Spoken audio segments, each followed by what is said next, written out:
think we're getting organized. Good morning, good morning. Good afternoon. It is, in fact, afternoon. What was I thinking about? That was over here.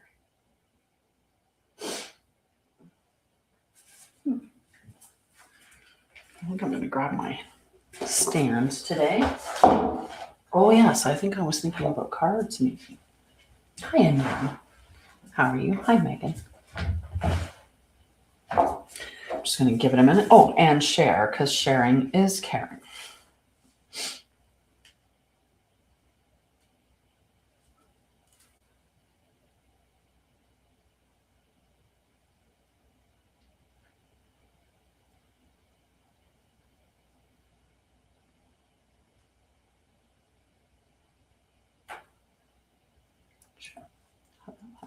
How are you? How's your day going? We're going to talk about something that may, for some people, sound like a big topic, but it's actually something that's quite normal for all of us. And that is Christ consciousness and living the way. So this is just really unwinding. I think many of us can recognize how we're not living how we're meant to live currently, right? I think many of us really do recognize that a lot of the way that society has been constructed pulls us out of our natural alignment, from the calendar to so many other things, right? So what I'm talking about is just the way that we are meant to live, in union with each other and in harmony with all life, all living things, including the planet, the celestial bodies, all the animals, and each other. So today we are just going to be really talking about living in integrity, or that lived integrity that Christ consciousness and living the way is. And this is not a belief system. It's not religion. It's not inspiration. And it's not even spiritual language.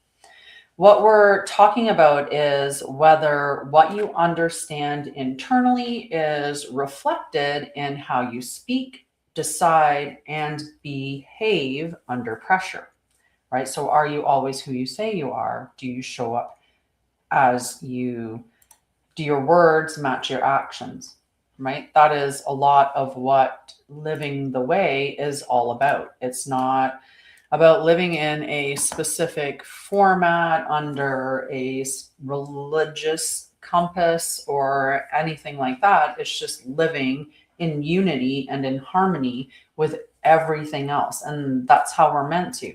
We're meant to live in flow with nature and in cycles with the planets and the times. And, so we wouldn't be celebrating a new year on January 1st. That would not be in a cycle that is aligned with us or nature, right? Nothing else is newness is happening at that time. The only newness that is happening is that mankind has determined that on January 1st, we're going to celebrate a new year. We've talked numerous times about how many people have shared this information, and I see it coming up a lot recently, is about the concept of if we had 13 months, it would be 28 days, and then we would have a day in out of time is what it's called. And that is true. So why are we living in this weird way where, you have to memorize certain tunes or, or count in certain ways to go, 30 days has in November, April, May, and December, however that one goes. We learn these things so that we can remember which of the months have 30 days, which of the months have 31 days, which month is this year 28, but maybe next year is 29. We have to remember all of these arbitrary things rather than just living in alignment and in flow with natural time and natural cycles. So with living in, that's what we're talking about anyway. We're talking about living in that way of integrity and also living in that way of harmony, in a pattern that is really in alignment with us. And there are many people out there that are talking now about, you know what, I don't care what society's doing, I'm going to abide by a 13-month calendar this year.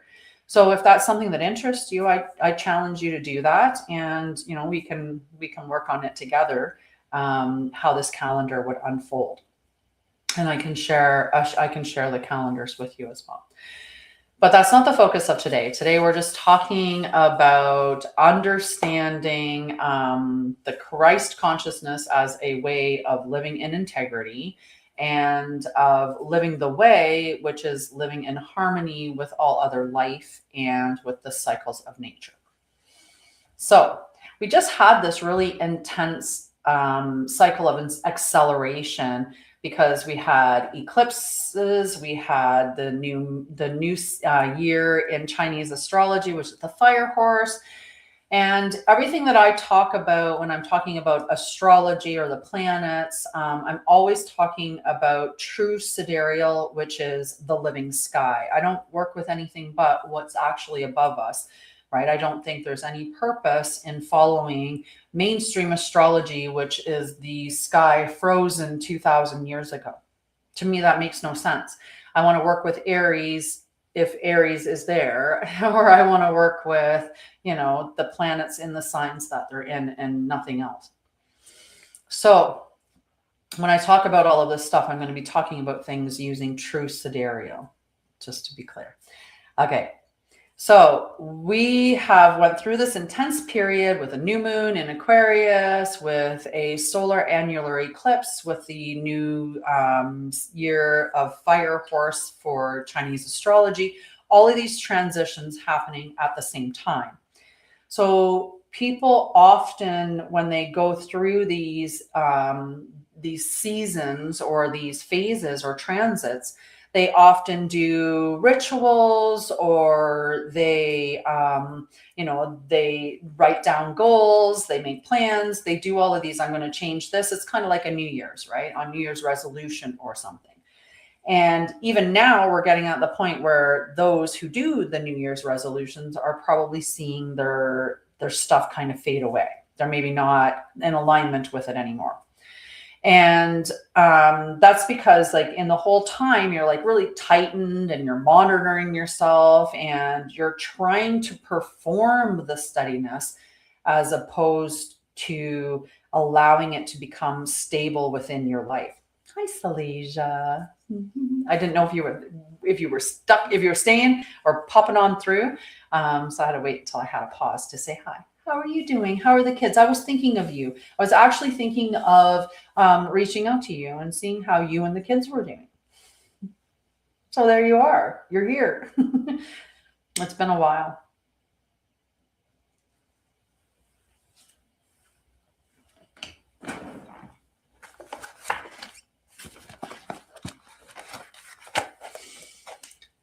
Yeah, that's a lot. But you always had the zoo, right?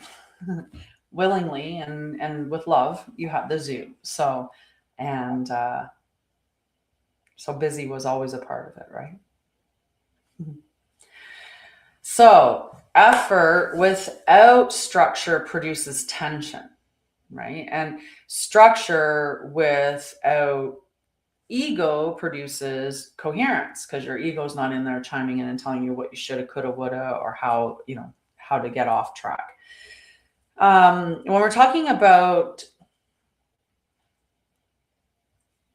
well, I'm glad it's nothing serious after the fact. Oh. We were having like gorgeous weather here, and then all of a sudden it just like changed the last couple of days, and we're in this like massive cold spell, which is going to start to get warmer as it progresses, and we got a big dump of snow again. Yeah, the weather's just all over the place this year, but I can't complain because we had the most lovely January and February I have ever experienced in any of the years that I have lived in Alberta. So it was good that way. Hi, Missy. Mm-hmm. Yeah, I think I may need to reflect on the time that I'm doing my lives because, or something. I need to figure something out. I miss you too.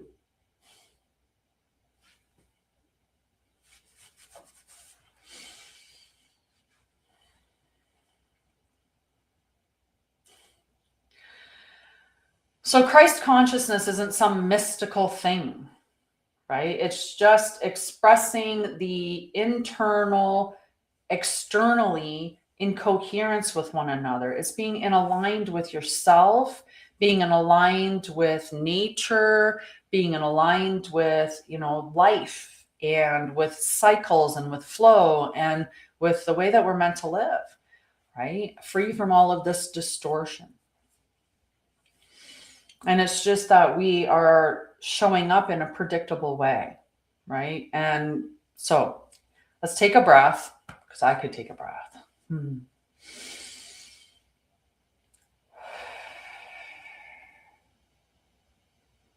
And consider, where in your life are you trying to keep things together through willpower instead of redesigning the structure that supports you? It's a good question.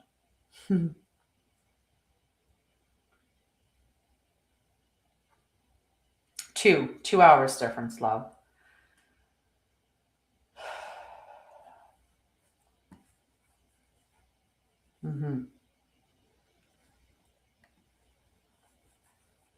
Hello, Lily. Hi, Miss M. How are you? So we're just hanging out. We're chatting about some things. I mean, we could talk about a lot of things, but I'm trying to. I talk enough about the ongoings of society, and I truly believe that the ongoings in society is the distortions are being revealed, and it needs to be revealed, right? We need what's happening now as much as it's very sad, it's very terrible what we're seeing be made apparent in society. And we're also still watching people who are going on as if nothing, and because they're not seeing them, right? So it's important for us to, realize that this is happening and it needs to happen, because the current society that we live in is not the way that we're meant to live. This is not healthy for us. It's not healthy for the world. And I mean, the whole entire earth, right? It's not healthy for her beings, right? It's not healthy for the animals or the plants or any of it. So this stuff has to come out so that we can change and we can live in integrity with everything and everybody the way that we're meant to. But we can't change it if we don't see it. And I think that's one of the hardest parts, is that there are so many still who do not see it at all.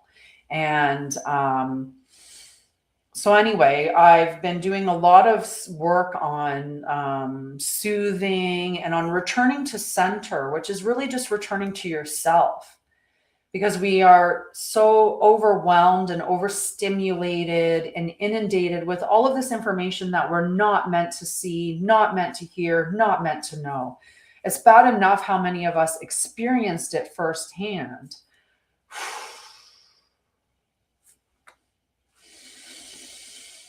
I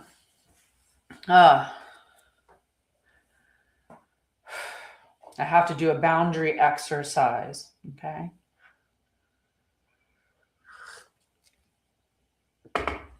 Okay. So I want you to do this boundary exercise with me, okay? And this is the one that I have in the 10-day self-paced return to center class, course, whatever you want to call it, that I have available on my website. And so this is one of the practices that is in it. And what I want you to do is just take, you can put your hand over your heart. I love to do that. It's my left. So I'm placing my left hand over my heart. I'm just going to take a breath in and out. Now I want you to sense that there is a barrier around your, body. Okay, and this can be shaped similarly to your body. This could be an oval, whatever you desire, but it is in an enclosed oval or circle or humanoid shape if you want, but it's closed. Okay, and I want you to see this very firmly shut.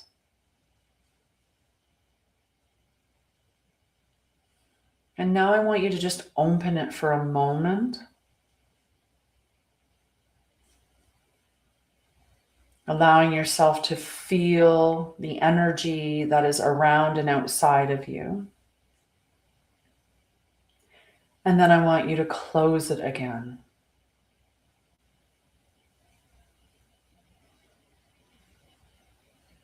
Now you can choose where you feel that your nervous system is safe being right now. Maybe you feel okay having that barrier around you open.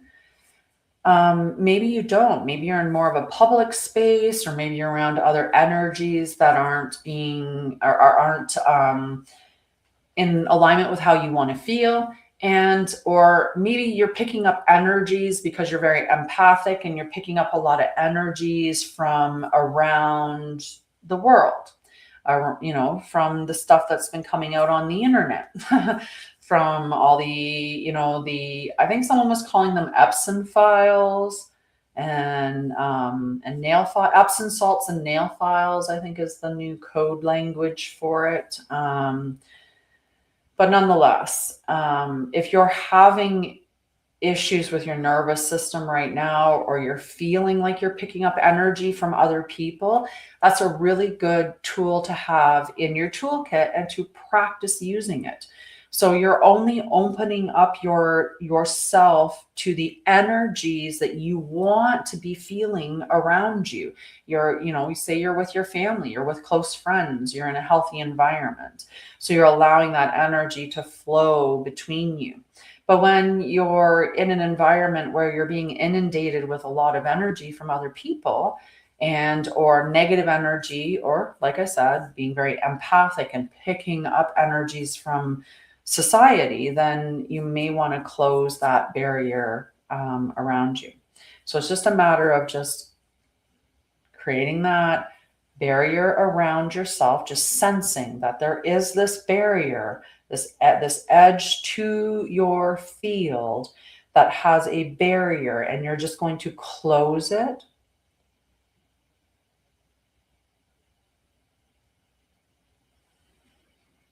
And then you can open it.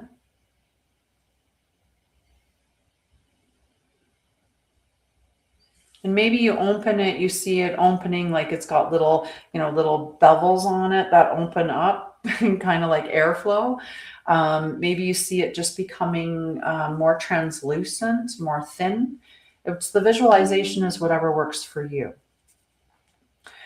So I'm going to talk a little bit about the difference between awakening and walking the way. And I might have to turn off my notifications if that's bothering anyone. Okay, so awakening is a moment of clarity. What I've been trying to explain to everybody is what awakening is receiving knowledge that opens your awareness. So if you are in the pursuit of information and truth, then you are someone who is actively seeking awakening, right? You're pursuing that because as we learn the truth about ourselves, our species, our history, our actual truth, as we learn that, that's how we become more awake. And so you can wake in a single moment to truth. Someone can say it specifically in the perfect way. They use the perfect words to just open that up, and you're like, oh my God, aha.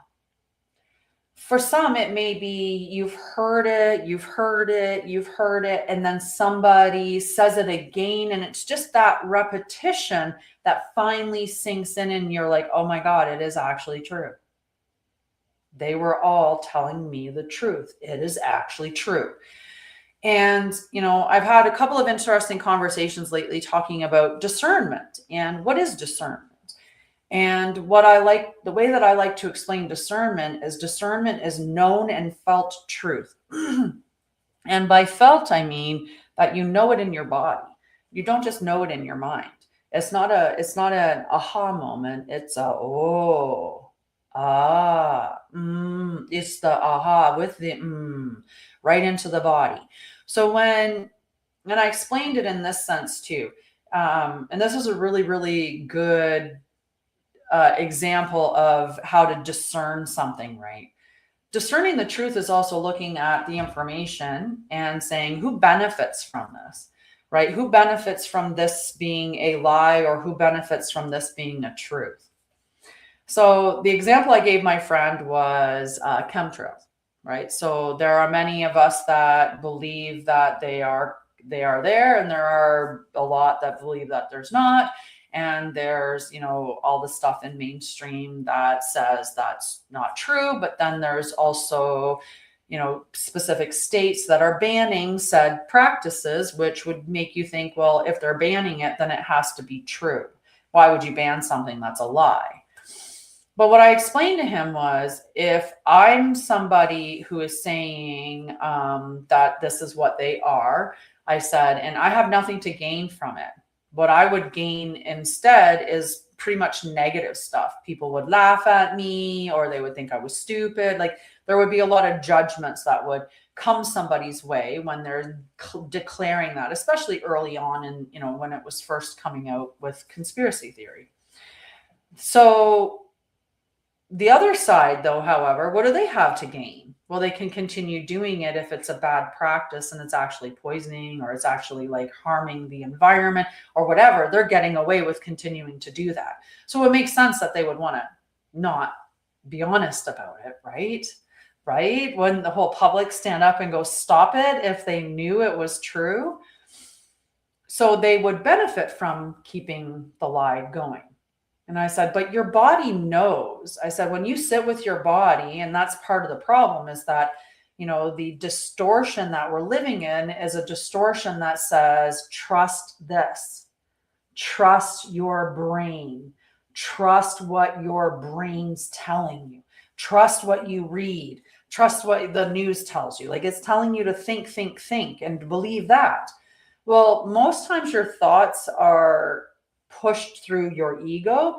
Sometimes they're not even yours, right? They're supplanted. So your thoughts aren't necessarily accurate. And we've been told not to listen to our body. We've been told that, feelings are fake. Feelings are false.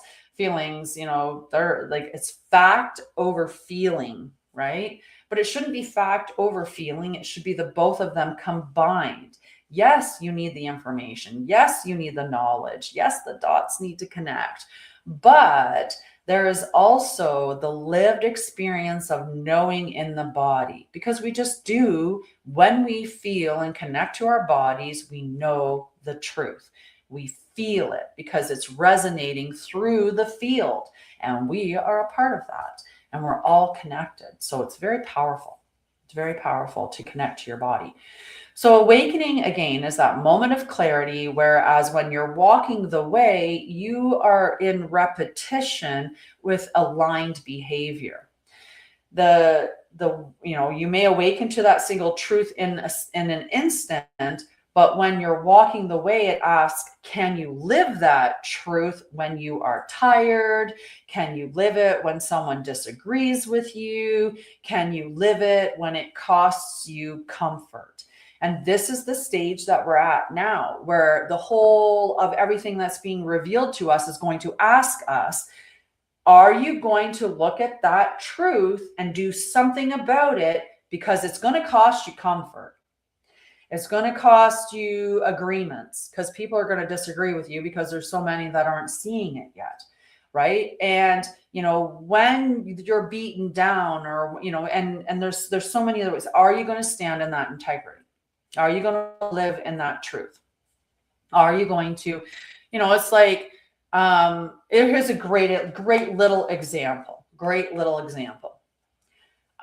You find out that red dye is linked to ADHD, and it definitely increases the behavioral issues that come along with that, right? It causes spikes in the behaviors. So you find that out, you clean out your diet, you clean out your children's diet, you see it, reduction in behaviors. But your kids, like, they want it still, right? They still want it, and you're tired, and they start getting on you. Come on, I want it. Do you stand in that integrity, knowing what you know, that it's causing those behaviors, that it's not good for them, right? That it's actually a toxin. Do you stand in that integrity and say, no, this is not good for you, it causes these behaviors? Or do you cave and say, okay, fine, you can have it because you're tired and you just don't want them beating on you again, right? It's like, if you look at the ingredients in a box of Lucky Charms, that's the one I was looking for, in a box of Lucky Charms, like, it's ridiculous, the ingredients in that. And I remember reading it out to my son one day, and he's like, oh my God, my children are never going to eat that again. And I kind of want to question and ask him, so did you stop feeding it, or did the kids ask for it and push and push and push, and then you just gave it, right? Because that's the way that this is what I mean about that integrity. Doing it even when it's costing you comfort, even when someone disagrees with you, and even when you're tired or stressed or anxious or whatever. Do you give up your integrity in those moments?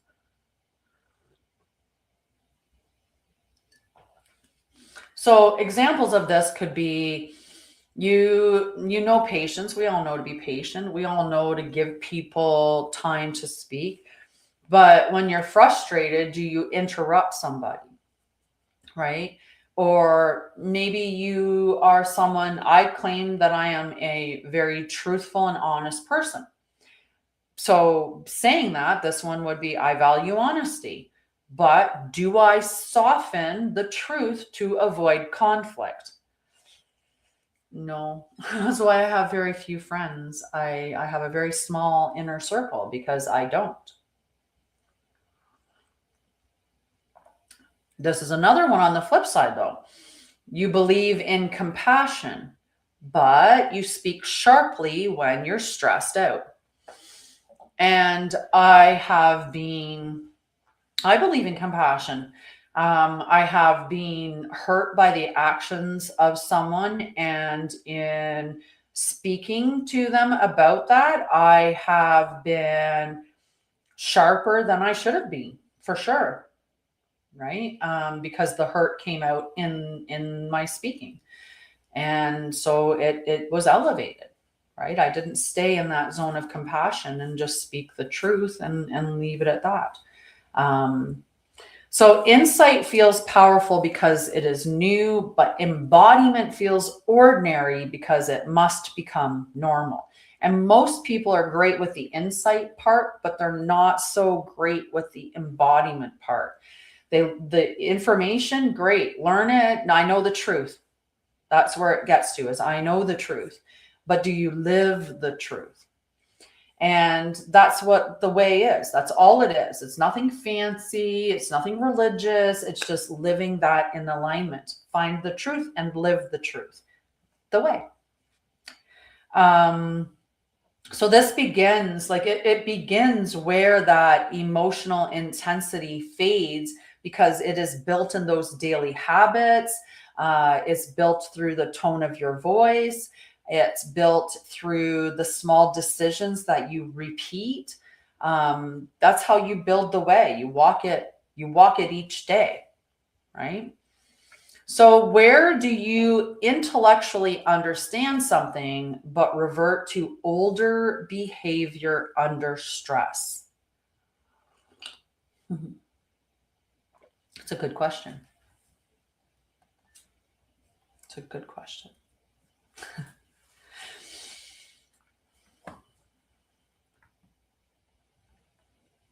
So this is a good saying. Growth is not proven in private clarity. It is proven in public consistency.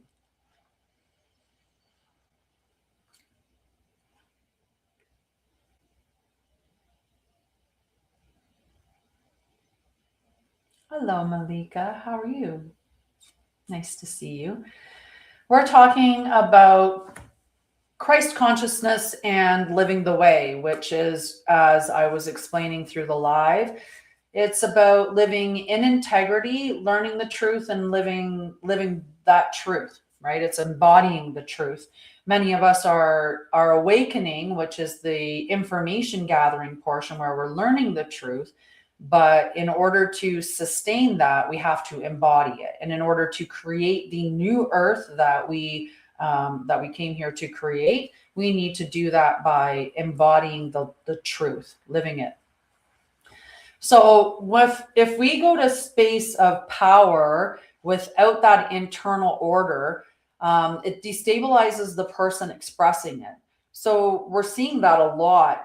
A lot of the upper structures are collapsing, right? It's order that makes power sustainable. And that's not just when we're looking on that global scale of power, but when we're looking on our own self, on our power being just maintaining stable energy, to make that sustainable, so that what you're doing each day is a sustainable. We need to have that order and structure exist there. Without that order, our power turns into an intensity that damages relationships, or an influence that collapses under pressure. We could look at a lot of the influencers that are collapsing, or the leadership that becomes control. We're seeing that as well. And we're seeing spiritual language that has outrun actual behavior. We've seen some serious things come up recently. And that's that Capricorn and Pluto energy that we've been working with, because we're not in Aquarius season. We get these energies from other ways. They just distorted it and twisted it. And so mainstream astrology is saying that this is what's going on right now. But remember, if enough people believe that that's what the truth is, then we create that energy, or we create that reality. So we have to be careful what we're agreeing to. And that's why I just look at the living sky. I want to work with what is true in the sky. That's it. So when we're looking at living from a space of Christ consciousness, right, which is that unity consciousness, I'll give you a quick, give me a second. I'll grab a note here. This one's the perfect one to put it in. I'm just going to search because it's quicker. Besides the fact that my keyboard is sideways. I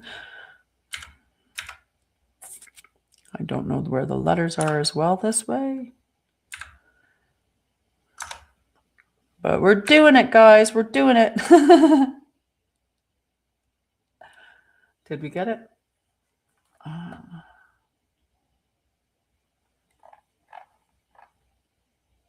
Oh, wait. That's what happened. We got to go backspace. We need to put a space in, and then we need to put another. All right.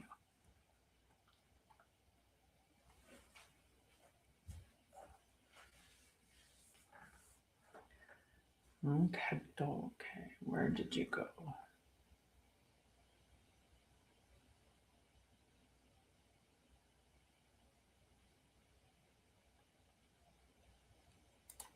There. Found it. Found it. Now I got to get my comments back up, or else. Here. I will lose them. There we go. Okay, let me open up.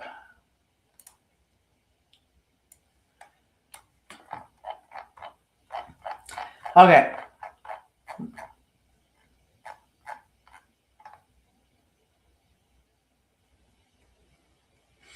So if you've never talked about Christ consciousness before, then you might not even understand what that means. And maybe I jumped completely over that. So I'm going to give a little bit of understanding of what that actually means, or at least what I mean when I'm talking about it. And what I mean is frequency, right? So I'm talking about the frequency of the emanation of pure divine love, truth, and wisdom. And that Christ consciousness is streaming through you from prime source creator, mother, father source. There's so many different words that we can use for it. But the source of all creation, right? And it is the living memory of our divine origin and full embodiment of the Christ code, which is the eternal, uncorruptible blueprint of creation. So that sounds like a lot. So but the true name is Christ with a K, and Christ is how you would pronounce it with a soft I, like Christmas or Christopher. And this is the original pre-inversion sound tone before it was distorted into Christ and layered with the religious dogma. The Christ is the eternal template held within every soul, encoded within the divine DNA strands that's waiting activation.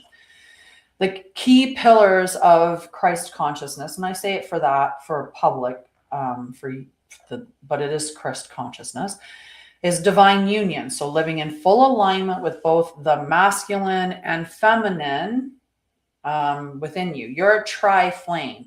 You have the feminine energy, you have the masculine energy, and you have the unity of those energies becoming the third energy, the third flame. Another pillar is sovereignty, walking as an autonomous being in alignment with divine will, free from control or distortion. It's compassion action, which means that you're responding from love, not fear, and that you are radiating divine presence even in the face of diversity. It is also service to all. It's the natural result of divine union, not from sacrifice or saviorism, but from overflow. You're so full within your own cup that it pours over, so you help other people. Right? Or you have an abundance, so you share with your neighbors. That's how we're meant to be. It's not meant to be hoarding stuff so that you just have stuff. Like, it's so backwards how we're living right now, right? It's just, we're not meant to have to pay to live. We're meant to live and to create and to exist in harmony with everything. And if we do have an overwhelm, we share that. We don't keep for ourselves, but there's so much distortions. The other part of it, or the other pillar, is truth embodiment, which means it's not simply speaking the truth, it's living the truth. You have to embody it, as I said before. And I love using the example of, if you have a self-help book on your shelf, it is a shelf-help book. It's only helping the shelf. It makes the shelf look smart. It makes your collection look good, whatever. It's a shelf-help book. You have to take it off and pick it up and read it. But when you're reading it, it's just information at that point. So you're just awakening yourself to that new level of knowledge.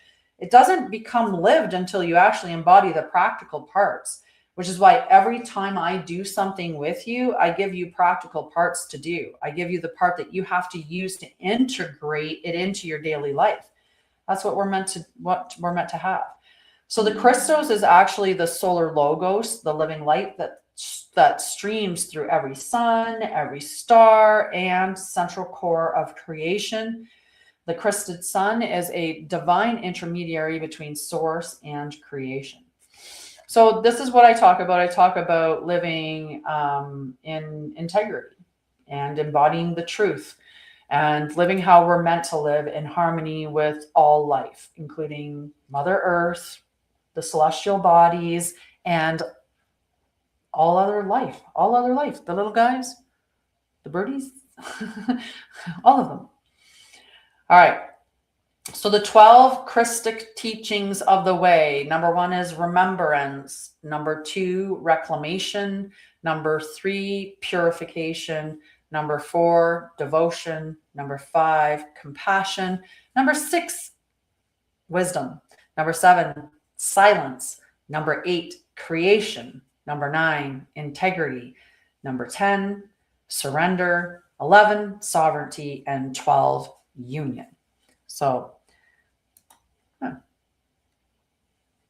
and it's not religious, okay, just non-religious. All right, we're going to go back and talk a little bit more about this instead. Okay, so when you're in order, right, you have structure, your emotions do not control your speech, right? And I talked about how I allowed that to happen for myself recently. I was not in order. I was not living I was not living the way, for sure. If your voice sharpens when challenged, power is ahead of regulation. Okay. So if you feel like you're coming from that reactionary spot, that's an opportunity for you to breathe, to regulate your nervous system, to understand why is it that this is coming up? What is it that's making you want to say be right? Right? If that happens to be the case of why you're wanting to assert yourself or be aggressive, maybe. If you make commitments and break them when you're overwhelmed, desire is ahead of structure, right?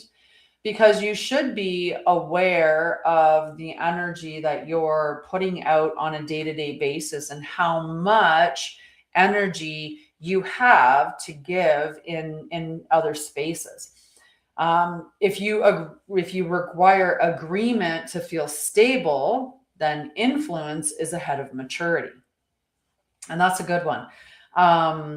So sometimes that's why we fight to be right, because we need to be agreed with, so then we can feel stable. So the practical markers of order is that you finish what you started, you close conversations cleanly, you have calm responses in disagreements, there's predictable reliability and timing, and there are fewer emotional spikes and faster recoveries. So it's not about being perfect. It's just about consistency. So where do you want greater influence, but your daily structure can't yet sustain it?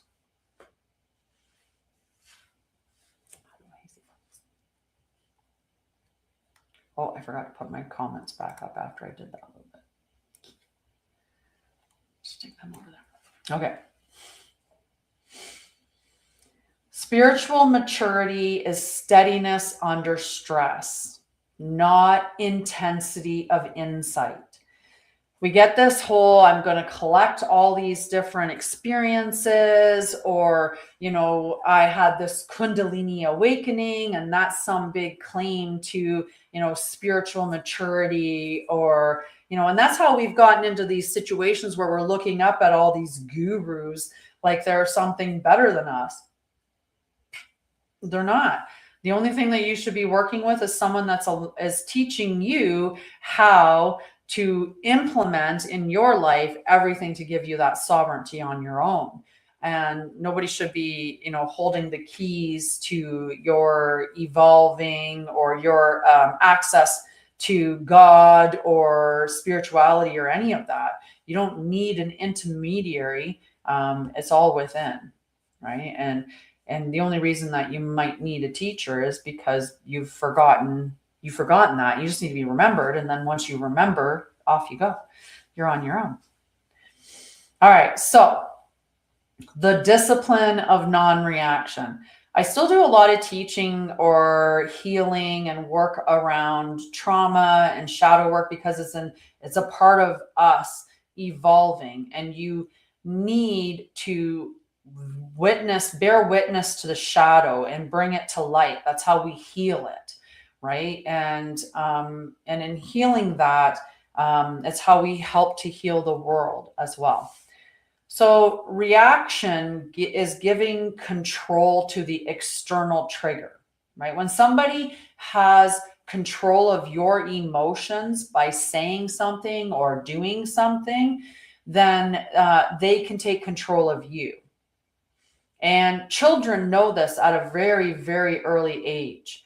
If they can work on you, once they hear your voice change, your tone, your pace, your pitch, like the cadence of your voice, they pick up those switches. They can hear the emotion in your voice or feel the emotion in the field, and they know they've got you then. If they can keep working on it, they can crack you, right? They pick that up. So responds, though, when you stay in response, you stay in authorship, you stay in control of the situation, of your emotions, and stay centered. Non-reaction does not mean that you're suppressing yourself. Okay. It just means that you're going to insert awareness between whatever that stimulus was and the speech that you're going to give. Right. So you sit with it. So for me, when I decided to leave a message because I had been hurt by by my friend, and I left a message to convey that hurt because I was still in the space of hurt and I hadn't reconciled that with me, that hurt came out in the phone call. And it's not about about my friend not hearing the hurt. It's about the fact that when near to the end of the conversation, I know my voice elevated into the ooh, because I was not, now the hurt was transitioning into anger. And that's not me being in control of my emotions. I needed to sit with that and have a conversation later. So there was space between the stimulus of what was upsetting and my response to the situation and the speech or the conversation that I was going to have. Most instability enters through your tone, your speed, and emotional leakage. And that emotional leakage can come out through tears, literal emotional leakage. It can come out with a quiver in your voice. It can come out with the raising of the voice, like all these different little things. You've heard emotion in people's voice before. And it can even be the words that we're using that are going to be conveying a lot of emotion. So what you want to do is you want to notice the activation in the body, and activation is going to feel like heat, or it's going to feel like a tightening or faster breathing. You might feel that flush. You might feel your hands get a little clammy. Any one of those things, that energy just rising. And what you want to do is pause your physical movement, okay? Because the physical movement is going to engage the nervous system, forward motion. You're going to want to slow your speech down by about 20%.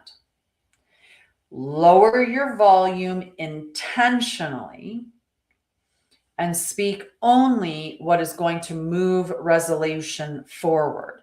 You're not adding anything into the conversation that is going to antagonize it. That is, and sometimes we do that. We're in the conversation and maybe we're doing really good. And then we just have to do that one little, right? Don't do that. Don't do that. And what this non-reaction is going to accomplish is, one, it's going to protect your dignity. It's going to prevent escalation of the conversation. It's going to maintain clarity, and it will build trust in the relationship as well. If there wasn't one, it will build it over time. If there is some, it can repair it. And if it's already existing, then it just keeps that built, right? It keeps it fostered.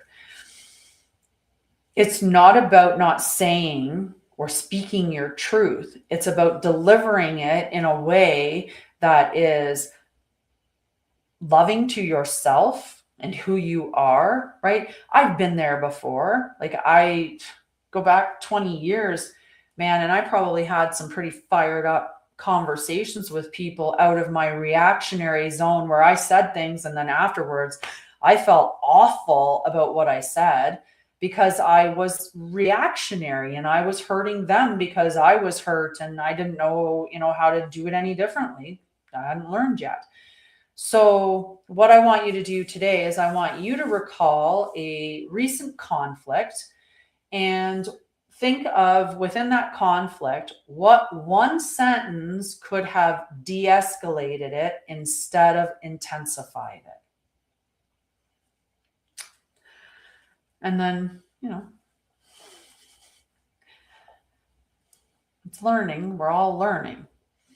So leadership is visible in moments of disagreement, not agreement, right? The leader who can be calm in the face of disagreements is the leader that you want. It's not the leader that's doing great when everything's great, right? That's great, but when it's not great, do you want that leader yelling and screaming at you, or throwing things around, or so on and so forth? So let's talk about living the truth in relationships a bit more, beyond the non-reactionary stuff, right? So the way becomes measurable in interaction. That's where you see it showing up and you see the effects of it. So the indicators of alignment with the way, which is Christ consciousness in yourself, like it's your truth, right? Living in your divine organic truth. This alignment would show up with that you're honest without aggression, right? And that's important because I know a lot of people, they need to have, like, I've been there before in relationship where the relationship's been really, really bad, and you're waiting for for someone to do something, or even trying to get them to do something so that they pull the plug, right? How many of us get into that, where we need that something to build up in us so that we can speak our truth, because we have to be angry to get it out. We need that extra to do it. But so honesty without aggression is a powerful sign that you are in alignment with your truth and with living in the Christic way. Boundaries without withdrawal, right? Sometimes we think of applying boundaries and it really is more of an isolation thing, where we completely, it's either you're in or you're out, or it's, the person's all there or not there at all. And boundaries don't have to be that way. We did today in that little exercise where if you close your eyes and you feel around yourself this beautiful shield, this barrier, and this barrier, you can close it or open it. Maybe you see it opening as little windows this way, like little air valves. Maybe you see it loosening and thinning, becoming more transparent, and then firming up. However you visualize it's right for you. But this field that's around you, you can close it and you can open it. You can close it and open it. So you can practice that of having that boundary, so you can close your field so you're not bringing in or receiving all of the energies that are around you, and that will allow you to interact with someone without having those having that affect you, or saying, I'm going to just get rid of this person completely from, and have no contact with them. You can do care for yourself without self-abandonment. And many of us are really, really, really great at taking care of other people, and especially looking at moms. At moms, we tend to prioritize our children and partners, if we have them, before prioritizing ourselves. And you're really meant to fill your cup first and then fill up everybody else's cup, and you lead by example. So if you're leading in filling up your cup, you're demonstrating to the others around you to fill up their cup first. So then they will go and do that as well. And then everybody's filling up their own cups before pouring into everybody else. And then you're never going to burn yourself out. You can also know that you're in alignment because you are able to have disagreements without doing a character attack on somebody.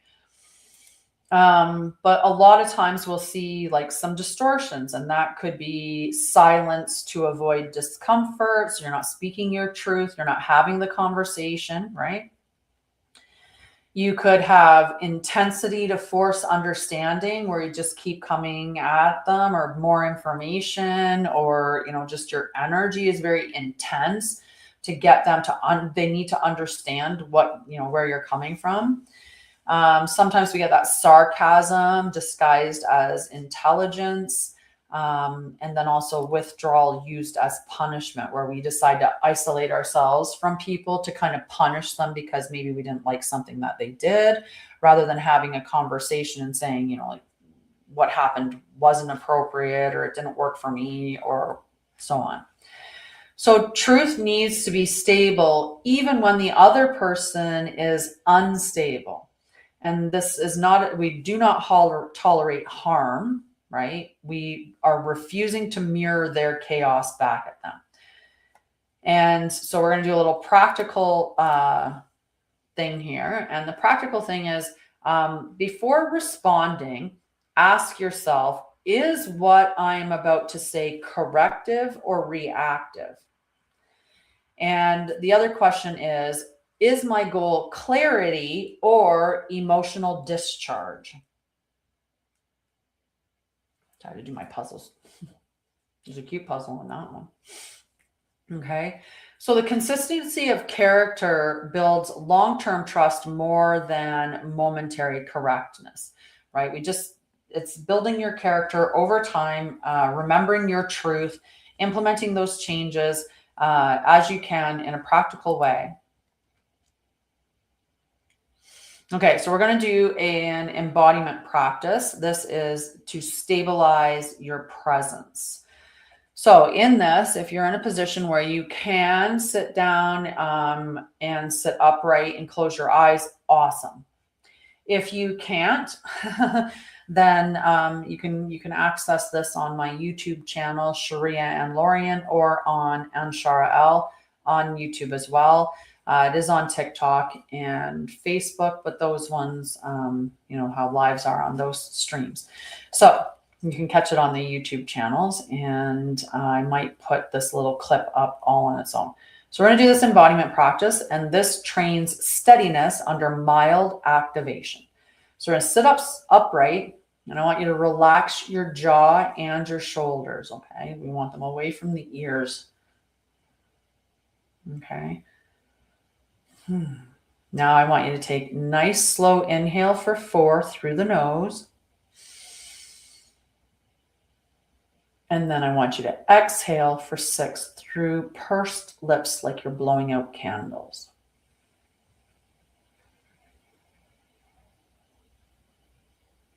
Inhale for 4. Exhale for 6.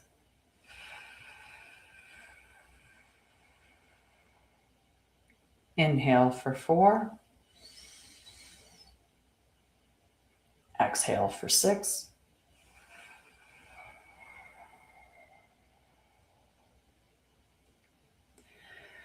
Now I want you to visualize a person who tends to activate you.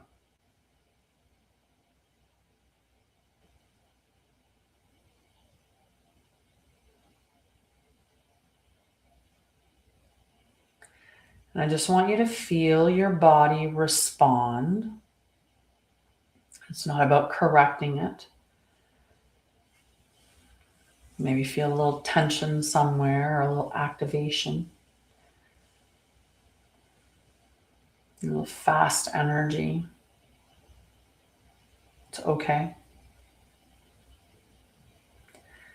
What we're going to do is we're going to lower our breathing, slowing it down deliberately. Okay.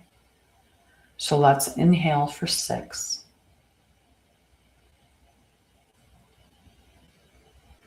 And exhale for 6.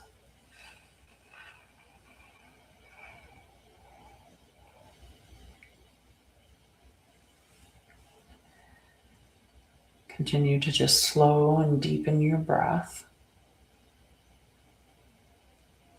And now you're going to state internally, my presence remains steady regardless of reaction.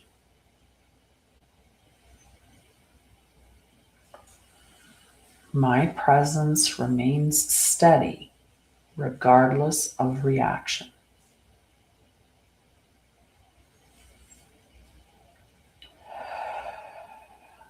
Now, from this space, visualize yourself responding calmly and directly.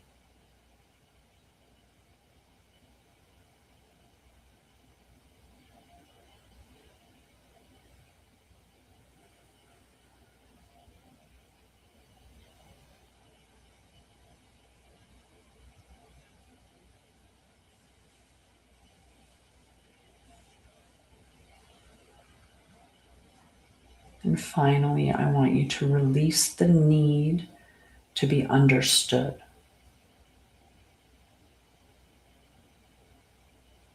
What matters is that you understand, that you know. And it's okay if they don't. You can let it go.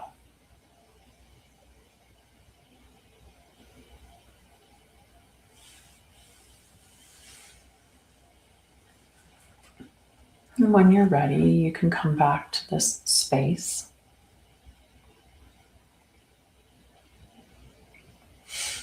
The purpose of that practice is to train the nervous system to pair clarity with calm.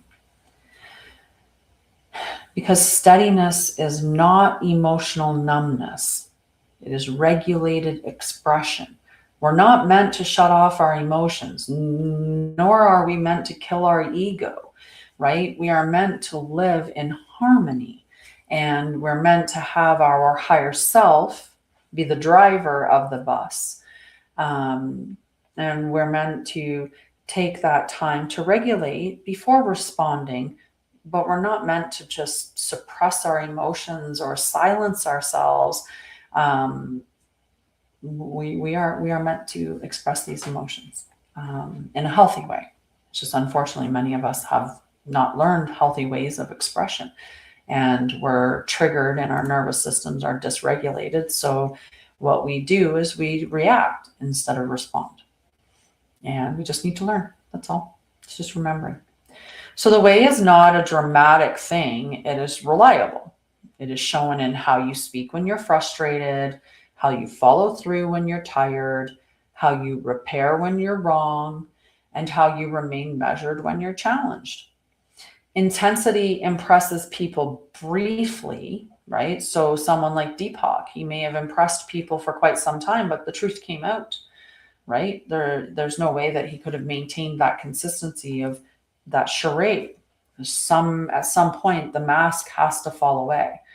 The intensity of saying, oh, I had this Kundalini right, it's not going to impress people if they're not seeing you live in integrity every day. Consistency is what earns trust over time when people show up again and again and speak the same, stand in their truth, show up consistently. So let your speech be deliberate, let your commitments be realistic, let your reactions slow down before they become words. The way is walked in ordinary moments, and those moments determine everything. Everything. It's the ordinary day-to-day moments. It's not the big experiences. It's every day. Hello, how are you? Right? Mm-hmm. So I'm on to getting my next book prepared for publishing. The next book is Parisa. Yeah, you got to show up. Thank you, Chuck. How are you? It's been a little while. The next book in the Unlikely Heroine Chronicles is getting ready to be published on March 20th. And that book is Parisa and the Mermaid Who is Afraid of Water, which I can't wait for that to be out as well. So that'll be book 6 in the Unlikely Heroine Chronicles. And I'm determining whether or not I'm going to publish my 7th. I'm going to publish my 7th. They're all this was this little series that I dreamt up about these, instead of, men or boys or like the hero being masculine, it would be girls. And I did it for my nieces and my granddaughter.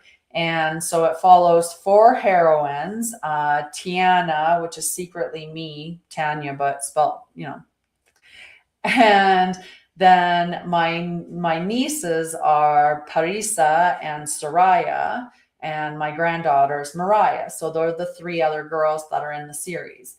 And the stories have been Tiana, the Goblin Slayer, sort of. No goblins were hurt in the making of that story. Then it was Parisa befriends the pixies, followed by Sha'Ryah teaches a wolf to meditate. And then Mariah and the Pegasus who refused to fly. There's a whole they follow that. I was just like, was it because the titles are overlapping for me now. Give me 1 second. This will let me say the proper name, because I know that the last book was Tiana and the Pegasus who refused to burn. So that's why I don't think the other one was called Refused. Yeah, I did the same with my grandsons too. I created stories for them, but I've only written 1 in their series yet. And so the Adventures of Jack and Nanny B Monsters edition is for my oldest grandson. And then Choo Choo Charlie and his adventures with Nanny B is for my younger grandson. And his book was No Spitting, No Biting, No Hitting, and No Kicking. Because he was learning those manners at that age. And this one's about little girls and boys that turn into monsters because people bully them and make fun of them and they feel like they are unloved. And so Jack and Nanny B go hunting the monsters with love and light, and they remind them that they are loved and that they are seen, and they turn them back into little girls and boys. And so that was the last story, was the Tiana and the Phoenix who refused to burn. It's such a cute little series. Of course, I'm not hitting one of the pictures on it, just cute little series.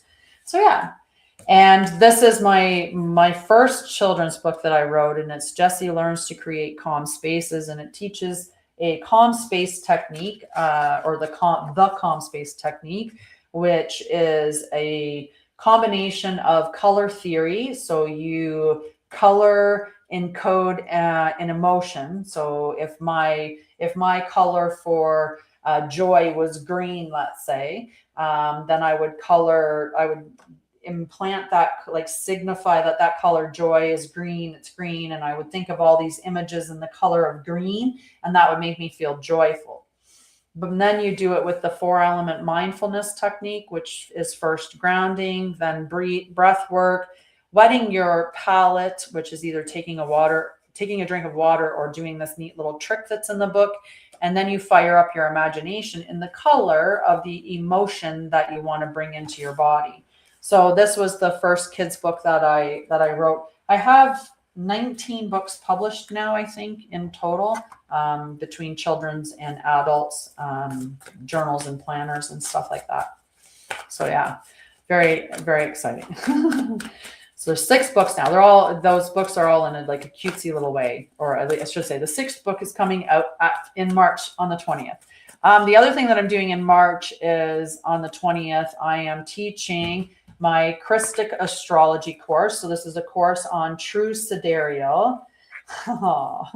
There's always time, Chappy.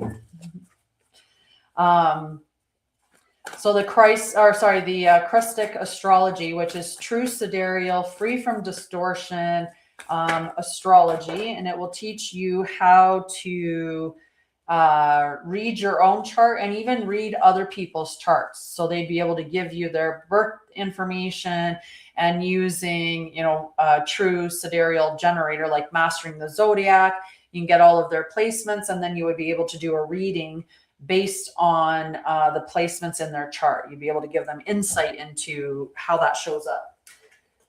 I do all of those readings on my website now. So if you're looking to get some insight into your true sidereal alignment. Is that in true sidereal, or is that in mainstream astrology, like regular astrology?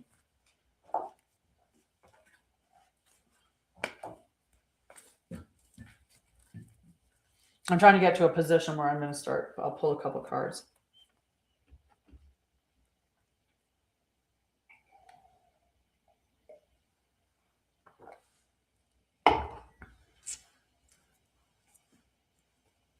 Yeah.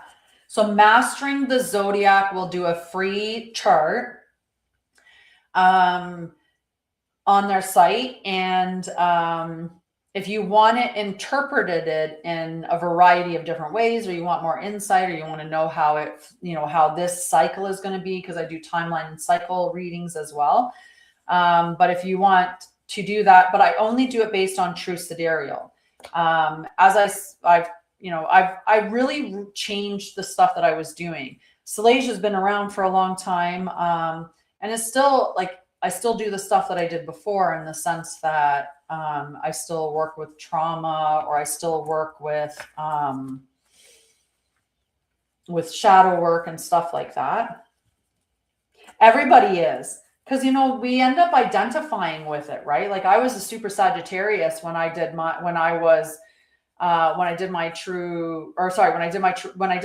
regular astrology. I was a super Sagittarius. So I was like, oh my gosh, like I identified as that. Right.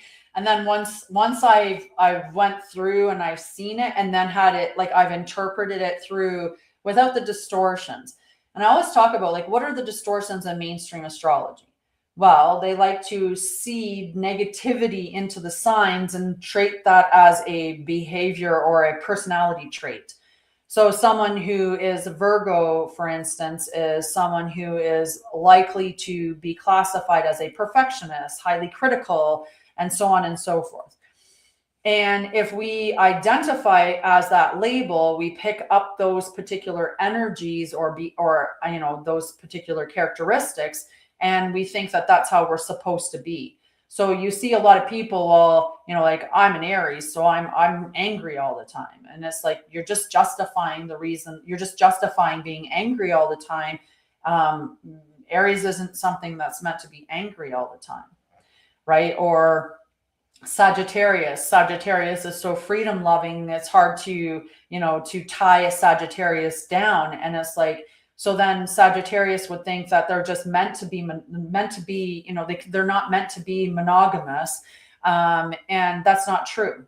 That's not true at all. So that's what I mean by taking the distortions out. I read the planets, I've researched, I've, done a lot of education in different areas, and I've taken those distortions out, so we see them how they're truly meant to be, and we're working with the sky the way that we're meant to work with the sky.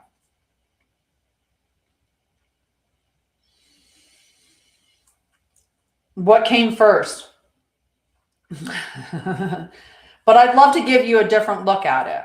I would love for you to do the true sidereal, and to give me the chart, and for me to show you how the energy really shows up for you and why you are the way that you are. And this isn't personality based anyway. This is about your frequency, your energy, and how you're meant to flow through this incarnation. I love you, sweetheart.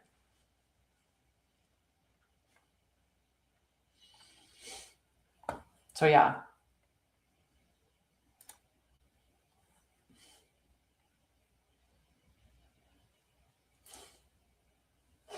Yeah, it'd be interesting. But I do prepare those types of readings, all available at my website. If you're somebody that's dealing with a lot of overwhelm right now, or you're feeling a bit fragmented or scattered, or overstimulated and things like that, I did create a course called Return to Center. It's 10 days. Each day is less than 30 minutes that you're going to be doing, either watching and doing a practical exercise. They're very small little exercises that you get to do, because like most overwhelm because isn't caused because life is impossible. It's caused because we don't have enough time to just settle before each moment. Like we don't take any time to just sit and be with ourselves, to rest, right? Many of us never really shut off. It's just an ever-ending cycle from one to the next, to the next, to the next.